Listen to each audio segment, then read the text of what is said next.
Hi guys, போன வீடியோவில் நம்ம பார்த்துருந்தீங்கன்னா ராமர் அந்த மானை தேடி காட்டுக்குள்ளே போன வரையும் பார்த்துருந்தோம். இப்போ அதுக்கப்புறம் என்ன ஆகுதுன்னு பார்ப்போம். அந்த சமயம் பஞ்சவடியில் ராவணன் ஏற்கனவே பதுங்கி இருந்தான். ஓர் சன்னியாசியை பர்ணசாலைக்கு பிச்சை கேட்டான். சீதை பிச்சை போட வந்தாள். அப்படியே அவளை கவர்ந்து கொண்டு விமானத்தில் ஏறி பறந்து போனான்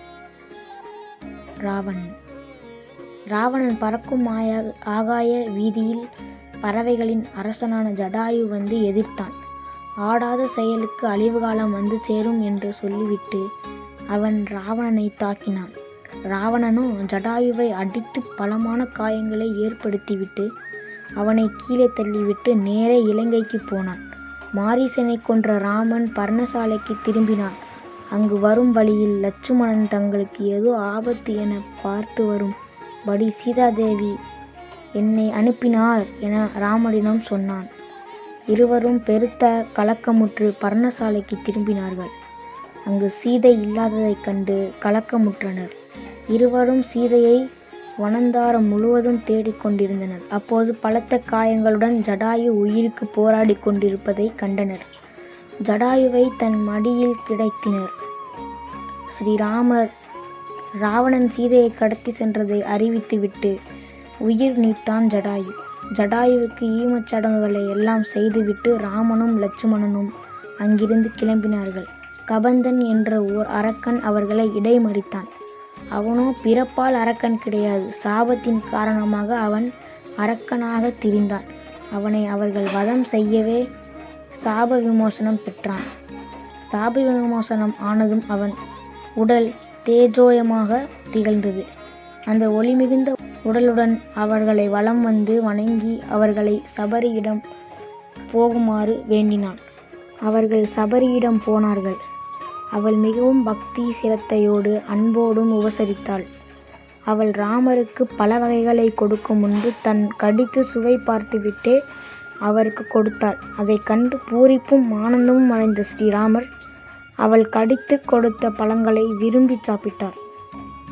அவள் ராமரையும் லட்சுமணரையும் மதங்க மலைக்கு போகும்படி அறிவுறுத்தினாள். மேலும் அங்கு சென்றால் அந்த மலையை சேர்ந்த சுக்ரீவன், அனுமன் முதலியோர் சீதையை மீட்க பெரிதும் உதவுவார்கள் என்றும் சொன்னாள். பகவான் அவளுக்கு மோட்சத்தை கொடுத்துவிட்டு அங்கிருந்து மதங்க மலைக்கு புறப்பட்டார். சுக்ரீவன் மதங்க மலையில் அனுமனோடு தங்கியிருந்தார். கிஷ்கிந்தை மன்னனான வாலியின் சகோதரன் சுக்ரீவன். அவனை அவன் அண்ணன் நாட்டை விட்டு துரத்தி விட்டதால் அவனுக்கு பயந்து மதங்க மலையில் ஒளிந்திருந்தான். ராம லட்சுமணர்களை அந்த மலைச்சாரலில் பார்த்தவுடன் அவர்கள்தான் வாலியின் அனுப்பப்பட்ட தனக்கு துன்பம் விளைவிக்க வருகிறார்களோ என்று பயந்தான். எனவே அவர்களை யார் என்று தெரிந்து வரும்படி அனுமனை அனுப்பினான். அவர்களை பற்றி அறிந்து கொண்ட அனுமான் ஸ்ரீராமரிடம் மிகுந்த மதிப்பு கொண்டான். பிறகு சுக்ரீவனிடம் ராம லட்சுமணர்களை அழைத்து சென்றான். சுக்ரீவனை சந்தித்து விவரம் அறிந்ததும் அவனை தன் சகோதரர்களின் ஒருவனாக ஏற்றுக்கொண்டா அவனுடைய துயரத்தை துடைப்பாகதாக வாக்குறுதி கொடுத்தான். எனினும் சுக்ரீவனுக்கு அவனிடம் முழு நம்பிக்கை ஏற்படவில்லை. காரணம், வாலியை ராமன் ஒருவனாக கொல்ல முடியாது என்று அவன் நினைத்தான். காரணம், வாலியும் வரம் பெற்றவன். அவனை எதிர்ப்போர் பலத்தில் பாதி அவனிடம் போய்விடும். அப்படிப்பட்டவனை ஒரு தெய்வம்தான் வெல்ல முடியுமே தவிர ஒரு மனிதன் நிச்சயம் ஜெயிக்க முடியாது என்ற நம்பிக்கை அவனிடம் வலுத்து இருந்ததே இதற்கு காரணம்.